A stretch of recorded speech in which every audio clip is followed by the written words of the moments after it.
I welcome you all. The topic of my presentation is Mother Tongue Influence on Spoken English. The term mother tongue in the topic has a special meaning and context. I'm talking about Hindi as a mother tongue and how it influences spoken English skills, specifically in the context of India. This presentation is based on my master's editorial work. Let's talk about the status of English in India. As many of you might know, India is a land of diversities and it holds true for our languages too. We value this, but sadly, there's no common language that joins all the states. English serves this purpose. It has conveniently suited the needs of a linked language in our country. Also, it is the language of the markets. It's an unsaid necessity that one needs to know English is a language to get the high post jobs. Therefore, the status of English in India is on the rise. This reflects in the classrooms as well. The number of takers of English language is increasing by the day. Let's look at the status of English in Indian classrooms. Classrooms in India can be broadly categorized into three categories. First, public schools. These are government-funded schools and the teaching of English generally starts at class 6 level. Second, aided schools.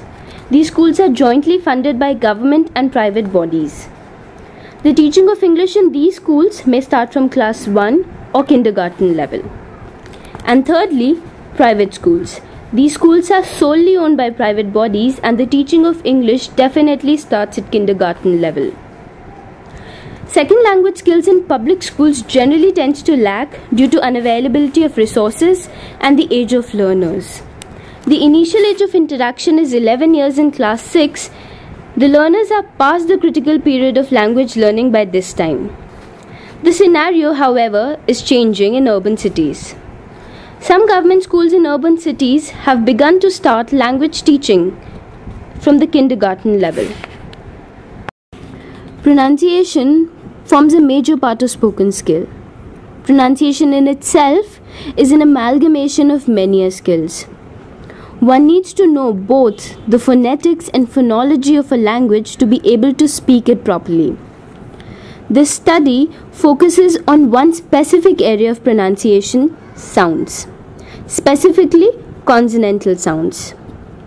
My aim in this study was not to emphasize native-like pronunciation but to enable learners to not make mistakes which may hinder communication. Why do pronunciation problems occur? Generally, a pronunciation problem may be due to transfer from native language, due to difference or contrast between L1 and L2, due to vagueness or unsurety on the part of the speaker, or due to human limitation. Of all these, transfer from native language or interference is the most common one.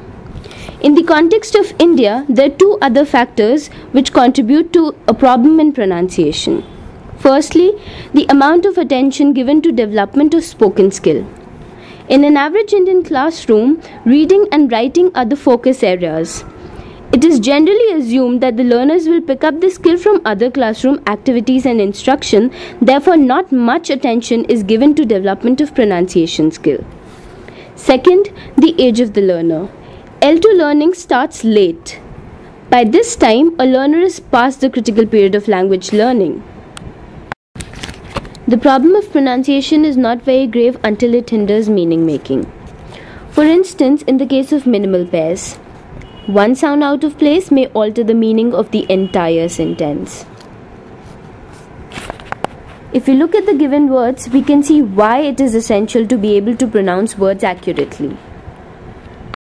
The aim of this study was to find out sound patterns in English which get affected by the sound system of Hindi and devise methods to help learners overcome the sound-related speaking difficulties. As I said earlier, a majority of second language pronunciation problems occur due to the mother tongue influence. It was therefore necessary to contrast English with Hindi in order to identify this mother tongue influence.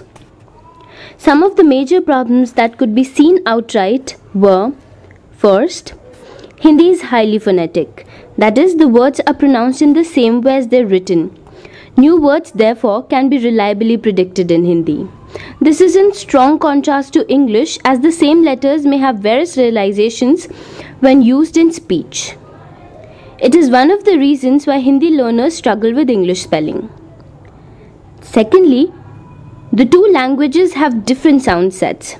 Some of the sounds are common, yet some differ. The sound system of the two languages are shown in the following two slides. The given table lists and categorizes the consonantal sounds of English and Hindi. The blue boxes show the sounds of English which are different from that of Hindi. One can tell at a glance that the fricatives are the major sounds that differ. English has 4 more fricative sounds as compared to Hindi. It also has 2 added affricate sounds. These sounds, when encountered by L1 Hindi speakers, give them much problem, and these learners are thus not able to use these English sounds in speech. In the case of vowels, the number of sounds in itself is a clear contrast. Hindi has 10 vowel sounds, whereas English has 20 vowel sounds. Another major contrast are the diphthongs. The scenario in Hindi speaking belt is changing nowadays. Under the influence of English, the diphthongs are entering the Indian system and affecting Hindi pronunciation as well.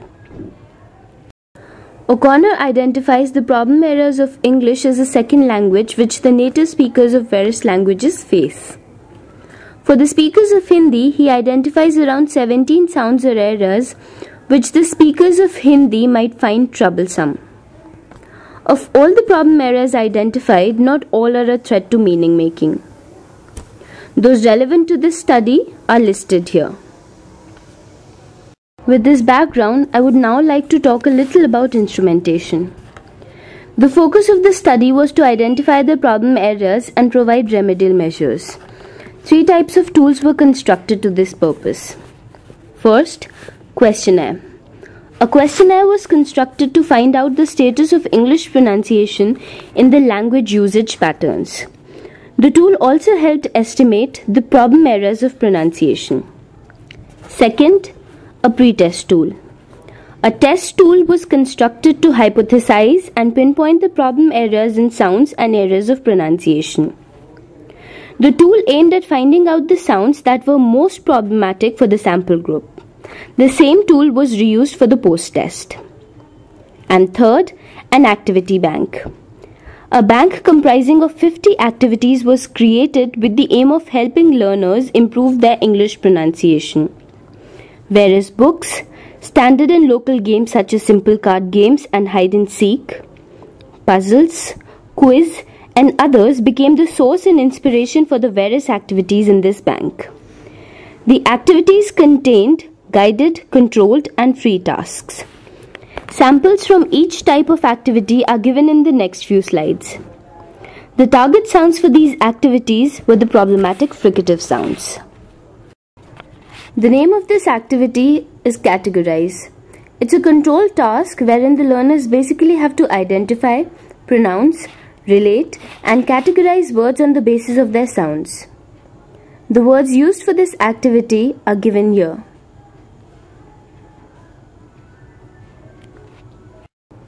This activity named Stepping Stone is a guided task. It is a fun game wherein learners have to carefully step on the safe sound words and make their way across a dangerous river. This figure shows a pencil sketch of how the classroom floor was organized for this activity.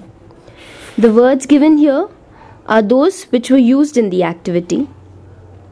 This activity not just taught various sounds to the learners but also helped them contrast between the various sounds.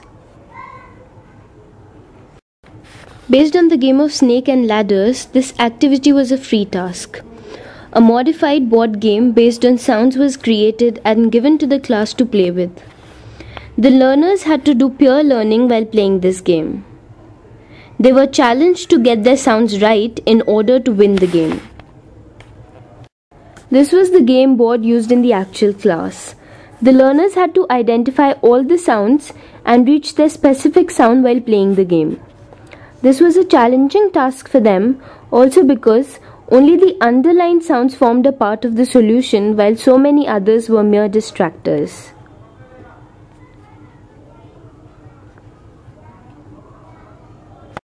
The study was carried out with government school students as a sample group and target audience. This was done because a majority of Indian learners fall into this group, and this is the learner group that faces this problem much more than the others. The entire study can be divided into 3 parts. Part 1: Designing tools, sampling, pilot test and pre-test. This part of the study helped identify and pinpoint the errors of pronunciation problem. Once the problems had been identified, 6 major sounds and their various realizations in speech were selected for further study. Part 2: Intervention. In the second part, the activities in the bank were modified according to the problem sounds, and intervention was provided to help learners overcome these specific sound-related problems. Part 3: Post-test, data analysis and interpretation. In the final part, a post-test was conducted to evaluate the differences brought about due to the intervention. Finally, data was analyzed. The major pronunciation problem areas faced by speakers of Hindi were fricative sounds such as s, sh, z, zh, j, plural markers and their various realizations, for example in form of s as in cats, z as in dogs, is as in cases. Consonant clusters like those in words like station, strike. Vowel sounds which differed from the Hindi sound system and had varied spelling. Words which displayed a sound and spelling disparity, for example in case of silent letters such as the K in a knife. The intervention given to the learners did bring about a change, but much time and effort still needs to be put in order to enhance the skills of the learners. An unintended outcome was that the learners' confidence levels increased by leaps and bounds. Another thing observed was that consonantal sounds are easier to learn than the vowel sounds for the Indian audience. This is because the differences in the consonantal sounds are more evident in comparison to the minute differences in the vowel sounds. Thank you very much for attending this presentation. In case of any queries, you may contact me by email.